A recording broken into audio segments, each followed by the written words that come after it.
Hi ಸ್ನೇಹಿತರೆ, welcome to our channel Mithun Raj ಅಡುಗೆ ಮನೆ. ಇವತ್ತಿನ ವಿಡಿಯೋದಲ್ಲಿ ಸ್ಪೆಷಲಾಗಿ ನಾನು ಬ್ರೆಡ್ಡಿಂದ ಒಳ್ಳೆ ಸ್ವೀಟ್ ಐಟಮ್ ಮಾಡಿ ತೋರಿಸ್ತೀನಿ.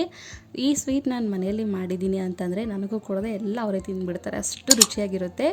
ಒಮ್ಮೆ ಮಾಡಿ ನೋಡಿ, ಇದೇ ನಿಮ್ಮ ಫೇವ್ರೆಟ್ ಸ್ವೀಟ್ ಆಗುತ್ತೆ, ಅಷ್ಟು ರುಚಿಯಾಗಿರುತ್ತೆ. ಮಾಡೋದು ಕೂಡ ತುಂಬಾ ಸಿಂಪಲ್, ಮನೆಯಲ್ಲಿ ಯಾವಾಗಲೂ ಬ್ರೆಡ್ ಇದ್ದೇ ಇರುತ್ತೆ. ಈ ಒಂದು ರೆಸಿಪಿನ ಈಸಿಯಾಗೆ ಮಾಡ್ಕೋಬೋದು, ಬೇಗನೆ ಮಾಡ್ಕೋಬೋದು. ತಡ ಮಾಡದೆ ವಿಡಿಯೋ ಸ್ಟಾರ್ಟ್ ಮಾಡೋಣ ಬನ್ನಿ. ಮೊದಲನೇದಾಗಿ ನಾನಿಲ್ಲಿ 6 ಬ್ರೆಡ್ ಸ್ಲೈಸಸ್ ತೊಗೊಂಡಿದ್ದೀನಿ. ನಾನು ಮೀಡಿಯಮ್ ಆಗಿದ್ದಾವಲ್ಲ, ಅದಕ್ಕೋಸ್ಕರ 6 ತೊಗೊಂಡಿದ್ದೀನಿ. ಒಂದು ವೇಳೆ ನಿಮಗೆ ದೊಡ್ಡ ಸೈಜ್ ಆಗಿದ್ದರೆ ಒಂದು 5 ಅಥವಾ 4 ತೊಗೊಳ್ಳಿ. ಇದನ್ನು 4 ಭಾಗದಲ್ಲಿ ಕಟ್ ಮಾಡ್ಕೊತೀನಿ ಈ ರೀತಿ. ನಿಮಗೆ ಇನ್ನೂ ಚಿಕ್ಕ ಬೇಕಂದರೆ ಒಂದು ಸ್ಲೈಸಲ್ಲಿ 6 ಪೀಸ್ ಆಗಾದರೂ ಕಟ್ ಮಾಡ್ಕೋಬೋದು.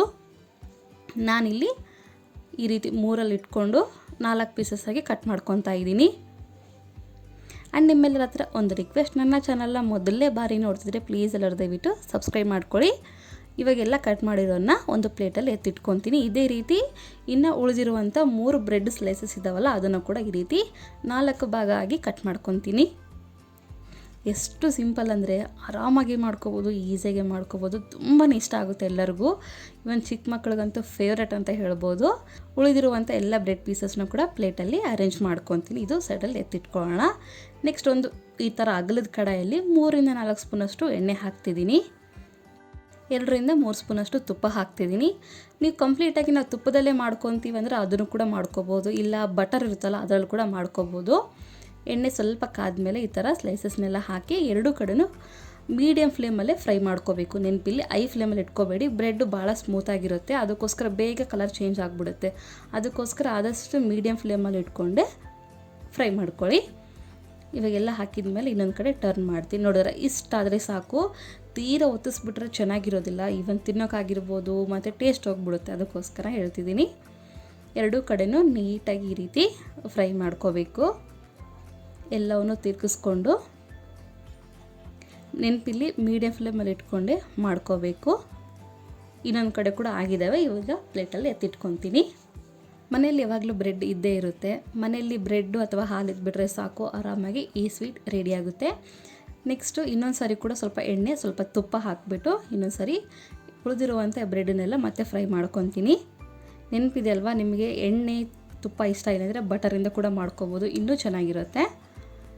ಈ ರೀತಿ 2 ಕಡೆನೂ ಫ್ರೈ ಮಾಡ್ಕೊಳ್ಳೋಣ. ಎಲ್ಲವೂ ನೀಟಾಗಿ ಹಾಕ್ಕೊಂಡ್ಮೇಲೆ ನಾನು ಮೇಲ್ಗಡೆ ಹಾಕ್ತಿದ್ದೀನಿ ತುಪ್ಪ, ಕೆಳಗಡೆ ಎಣ್ಣೆ ಹಾಕಿದ್ದೀನಿ. ಬ್ರೆಡ್ ಸ್ಲೈಸಸ್ ಇಟ್ಟು ನಂತರ ಇದ್ರ ಮೇಲೆ ತುಪ್ಪ ಹಾಕಿದ್ದೀನಿ. 2 ಕಡೆಗೆ ನೀಟಾಗಿ ಫ್ರೈ ಮಾಡ್ಕೊಂಡಿದ್ದೀನಿ ಅಂದರೆ ಒಂದು ಪ್ಲೇಟಲ್ಲಿ ಎತ್ತಿಟ್ಕೊತೀನಿ.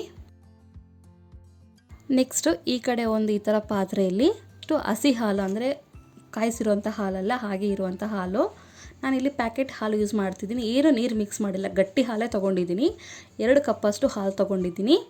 ನೆಕ್ಸ್ಟ್ ಈ ಕಡೆ ಒಂದು 3/4 ಕಪ್ಪಷ್ಟು ಹಾಲು ಎತ್ತಿಟ್ಕೊಂಡು ಇದಕ್ಕೆ 2 ಸ್ಪೂನಷ್ಟು ಕಸ್ಟರ್ಡ್ ಪೌಡರ್ನ ಮಿಕ್ಸ್ ಮಾಡ್ತೀನಿ. ನಾನಿಲ್ಲಿ ವೆನಿಲಾ ಫ್ಲೇವರ್ ತೊಗೊಂಡಿದ್ದೀನಿ. ನಿಮ್ಮ ಹತ್ರ ಚಾಕ್ಲೇಟ್ ಫ್ಲೇವರ್ ಇದ್ದರೂ ಓಕೆ, ಯಾವ ಫ್ಲೇವರ್ ಇದ್ದರೂ ಚೆನ್ನಾಗಿರುತ್ತೆ. ಬಟ್ ವೆನಿಲಾ ಆದರೆ ತಿನ್ನೋದಕ್ಕೆ ಮತ್ತು ಆ ಬ್ರೆಡ್ಗೆ ಪರ್ಫೆಕ್ಟಾಗಿ ಸೂಟ್ ಆಗುತ್ತೆ. ಇದ್ದರೆ ಹಾಕ್ಕೊಳ್ಳಿ, ಇಲ್ಲ ನಿಮ್ಮ ಹತ್ರ ಯಾವುದಿದ್ರೂ ಅದನ್ನು ಹಾಕ್ಕೊಳ್ಳಿ. ಈ ಥರ ಯಾವುದೇ ಗಂಟಿಲ್ಲದೆ ನೀಟಾಗಿ ಮಿಕ್ಸ್ ಮಾಡ್ಕೋಬೇಕು. ಇದ್ರ ಕೂಡ ಸೈಡಲ್ಲಿ ಎತ್ತಿಟ್ಕೊಳ್ಳೋಣ.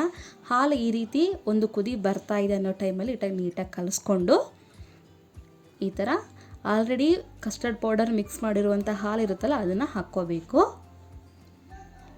ಈ ಥರ ನೀಟಾಗಿ ಮಿಕ್ಸ್ ಮಾಡ್ಕೊಳ್ಳಿ. ಒಂದು ಕುದಿ ಬರ್ತಾ ಇದೆ ಅನ್ನೋ ಟೈಮಲ್ಲಿ ಈ ಥರ ಮಿಕ್ಸ್ ಮಾಡ್ಕೋಬೇಕು. ನೆನಪಿರಲಿ, ಹಾಲನ್ನು ಐ ಫ್ಲೇಮ್ ಅಥವಾ ಮೀಡಿಯಮ್ ಫ್ಲೇಮಲ್ಲಿ ಇಟ್ಕೊಂಡೆ ಕುದಿಸ್ಕೊಳ್ಳಿ. ಹಾಲು ರೆಡಿಯಾಗಿದೆ. ಇವಾಗ ಇದಕ್ಕೆ ನಾವೇನು ಮಾಡೋಣ, ಕಸ್ಟರ್ಡ್ ಪೌಡರ್ ಇರುತ್ತಲ್ಲ, ಕಸ್ಟರ್ಡ್ ಪೌಡರ್ ಮಿಕ್ಸ್ ಮಾಡಿರುವಂಥ ಹಾಲನ್ನು ಅದನ್ನು ಹಾಕ್ಕೊತೀನಿ. ಎಲ್ಲನೂ ಹಾಕ್ಬಿಡ್ತೀನಿ. ನೆನಪಿಲ್ಲಿ ಲೋ ಫ್ಲೇಮಲ್ಲಿ ಇಟ್ಕೊಂಡಿದ ಮೇಲೇ ಕಸ್ಟರ್ಡ್ ಪೌಡರ್ ಹಾಲನ್ನು ಹಾಕ್ಕೋಬೇಕು, ಇಲ್ಲಾಂದರೆ ಗಂಟು ಆಗಿಬಿಡುತ್ತೆ. ಅದಕ್ಕೋಸ್ಕರ ಹಾಕಿದ ಕೂಡಲೇ ಹಿಂದೆಲ್ಲ ಈ ಥರ ತಿರ್ಸ್ಕೊಂಬಿಡಿ, ಇಲ್ಲಾಂದರೆ ಗಂಟು ಆಗೋ ಚಾನ್ಸಸ್ ಇರುತ್ತೆ. ಈ ರೀತಿ ತಿರ್ಸ್ಕೊಂಡಿದ ನಂತರ ಇದಕ್ಕೆ ಇವಾಗ 5 ಸ್ಪೂನಷ್ಟು ಶುಗರ್ ಹಾಕ್ತಿದ್ದೀನಿ, ಅಂದರೆ ಸಕ್ಕರೆ. ಒಂದು 1/4 ಸ್ಪೂನಷ್ಟು ಏಲಕ್ಕಿ ಪುಡಿನ ಹಾಕ್ತಿದ್ದೀನಿ. ಇವೆರಡು ಹಾಕಿದ ಮೇಲೆ ನೀಟಾಗಿ ಮೀಡಿಯಮ್ ಫ್ಲೇಮಲ್ಲಿ ಇಟ್ಕೊಂಡೆ ಇದನ್ನು ಕುದಿಸ್ಕೋಬೇಕು. ಜಸ್ಟ್ 2-3 ನಿಮಿಷ ಸಾಕು, ಅದಕ್ಕಿಂತ ಜಾಸ್ತಿ ಬೇಡ. ಯಾಕೆಂದರೆ ಕಸ್ಟರ್ಡ್ ಪೌಡರ್ ಹಾಕಿರೋದ್ರಿಂದ ಬೇಗ ತಿಕ್ಕಾಗ್ಬಿಡುತ್ತೆ, ಬೇಗ ಗಟ್ಟಿ ಆಗುತ್ತೆ. ಅದಕ್ಕೋಸ್ಕರ ಹೇಳ್ತಿದ್ದೀನಿ. ನೋಡಿದ್ರೆ ಯಾವ ಥರ ಕನ್ಸಿಸ್ಟೆನ್ಸಿ ಆಗಿದೆ, ಇಷ್ಟ ಆದರೆ ಸಾಕು. ನೆನಪಿರಲಿ, ಕಸ್ಟರ್ಡ್ ಪೌಡರ್ ಹಾಕಿದ ಮೇಲೆ, ಸಕ್ಕರೆ ಹಾಕಿದ ಮೇಲೆ, ಏಲಕ್ಕಿ ಪುಡಿ ಹಾಕಿದ ಮೇಲೆ 2-3 ನಿಮಿಷ ಸಾಕು. ಇವಾಗ ನಾನು ಗ್ಯಾಸ್ ಆಫ್ ಮಾಡ್ಕೊಂಡ್ಬಿಡ್ತೀನಿ. ಗ್ಯಾಸ್ ಆಫ್ ಮಾಡ್ಕೊಂಡಿದ ಮೇಲೆ ಕೂಡ ಈ ಥರ ಕಲಿಸ್ತಾನೆ ಇರಬೇಕು. ಯಾಕೆ ಅಂತಂದರೆ ಮೇಲ್ಗಡೆ ಕೆನೆ ಥರ ಫಾರ್ಮ್ ಆಗಬಾರ್ದು, ಅದಕ್ಕೋಸ್ಕರ ತಣ್ಣಗಾಗಬೇಕು, ಕಂಪ್ಲೀಟ್ಲಿ ತಣ್ಣಗಾಗಬೇಕು. ಈ ಥರ ಕಂಪ್ಲೀಟ್ಲಿ ತಣ್ಣಗಾಗೋವರೆಗೂ ಈ ಥರ ಮಿಕ್ಸ್ ಮಾಡ್ತಾನೆ ಇರಬೇಕು, ಇಲ್ಲಾಂದರೆ ಕೆನೆ ಆಗಿಬಿಡುತ್ತೆ. ನೆಕ್ಸ್ಟ್ ಈ ಕಡೆ ನಾನು ಏನು ಮಾಡಿದ್ದೀನಿ, ಬಾದಾಮ್ ಮತ್ತು ಪಿಸ್ತಾ ಈ ಥರ ಸಣ್ಣದಾಗಿ ಸ್ಲೈಸಸ್ಸಾಗಿ ಕಟ್ ಮಾಡ್ಕೊಂಡು ಇಟ್ಕೊಂಡಿದ್ದೀನಿ. ಸ್ವಲ್ಪ ಈ ಥರ ಹಾಲಲ್ಲಿ ಹಾಕ್ತೀನಿ, ನಂತರ ಗಾರ್ನಿಷಿಂಗ್ಗೆ ಸ್ವಲ್ಪ ಹಾಕ್ತೀನಿ. ಬ್ರೆಡ್ ಮೇಲೆಲ್ಲ ಹಾಕಬೇಕು, ಅದಕ್ಕೋಸ್ಕರ ಸ್ವಲ್ಪ ಎತ್ತಿಟ್ಕೊಂಡಿದ್ದೀನಿ. ಬಾದಾಮ್ ಮತ್ತು ಪಿಸ್ತಾ ಹಾಕಿದ್ಮೇಲೆ ನೀಟಾಗಿ ಕಲಿಸ್ಕೊತೀನಿ. ಇವಾಗ ಇದು ತಣ್ಣಗಾಗಲಿ ಕಂಪ್ಲೀಟ್ಲಿ. ಈ ಥರ ಯಾವುದಾದ್ರೂ ಒಂದು ಅಗಲದ್ದು ಬೌಲು, ಗಾಜಿನ ಬೌಲ್ ಅಂತಲೇ ಅಲ್ಲ, ನಿಮ್ಮ ಹತ್ರ ಯಾವುದು ಬೌಲ್ ಇದ್ದರೂ ಓಕೆ. ಈ ಥರ ಸ್ಲೈಸಸ್ನ ಕೆಳಗಡೆ ಇಟ್ಬಿಟ್ಟು ಬ್ರೆಡ್ ಸ್ಲೈಸಸ್ನ ಇದ್ರ ಮೇಲೆ ನಾನು ಹಾಲನ್ನು ಹಾಕ್ತೀನಿ ಈ ರೀತಿ. ನೆಕ್ಸ್ಟ್ ಇನ್ನೊಂದು ಸಾರಿ ಕೂಡ ಇದೇ ಪ್ರಾಸೆಸ್ನ ರಿಪೀಟ್ ಮಾಡ್ಕೊತ ಹೋಗಬೇಕು. ಎಷ್ಟು ಸಿಂಪಲ್ ಅಲ್ವಾ, ಎಷ್ಟು ಚೆನ್ನಾಗಿರುತ್ತೆ ಅಂದರೆ ನಾವು ಗುಲಾಬ್ ಜಾಮೂನ್ ತಿಂದಾಗ ಯಾವ ಥರ ಫೀಲ್ ಆಗುತ್ತೆ ನೋಡಿ, ಸೇಮ್ ಟು ಸೇಮ್ ಅದೇ ಫೀಲ್ ಬರುತ್ತೆ. ಇನ್ನೊಂದು ಸಾರಿ ಕೂಡ ಈ ಥರ ಇಟ್ಟು ಸೇಮ್ ಪ್ರಾಸೆಸ್ನ ರಿಪೀಟ್ ಮಾಡ್ತಾ ಹೋಗಿ. ಈ ಥರ ಹಾಲು ಹಾಕ್ಕೋಬೇಕು. ಲಾಸ್ಟಲ್ಲಿ ಸ್ವಲ್ಪ ಈ ಥರ ಒಂದು 50% ಮುಳುಗೋ ಥರ ಇಟ್ಬಿಟ್ಟು ನಂತರ ನಾನು ವಿಡಿಯೋದಲ್ಲಿ ಯಾವ ಥರ ತೋರಿಸ್ತೀನೋ ಅದೇ ಥರನೇ ಪ್ರೊಸೀಜರ್ನ ಫಾಲೋ ಮಾಡಿ ಮೇಲ್ಗಡೆ ಸ್ವಲ್ಪ ಬಾದಾಮಿ ಪಿಸ್ತಾ ಹಾಕಿಬಿಟ್ಟು ಸರ್ವ್ ಮಾಡ್ಕೊಂಡು ತಿಂದರೆ ಸೂಪರಾಗಿರುವಂಥ ಬ್ರೆಡ್ ಸ್ವೀಟ್ ರೆಡಿಯಾಗಿರುತ್ತೆ. ನೀವು ಇನ್ನೂ ಬೇಕು ಅಂದರೆ ಫ್ರಿಜ್ಜಲ್ಲಿ ಇಟ್ಟು ಕೂಡ ತಿನ್ಬೋದು, ಇನ್ನೂ ಚೆನ್ನಾಗಿರುತ್ತೆ. ಈ ರೆಸಿಪಿ ಇಷ್ಟ ಆಗುತ್ತೆ ಅಂದ್ಕೊಂಡಿದ್ದೀನಿ. ಇಷ್ಟ ಆದರೆ ಲೈಕ್, ಶೇರ್ ಆ್ಯಂಡ್ ಸಬ್ಸ್ಕ್ರೈಬ್ ಮಾಡ್ಕೊಳ್ಳೋದನ್ನು ಮಾತ್ರ ಮರಿಬೇಡಿ, ಓಕೆನಾ? ಮುಂದಿನ ವಿಡಿಯೋದಲ್ಲಿ ಮತ್ತೆ ಸಿಗ್ತೀರಲ್ಲ ಅವರು. ಟೇಕ್ ಕೇರ್, ಬಾಯ್.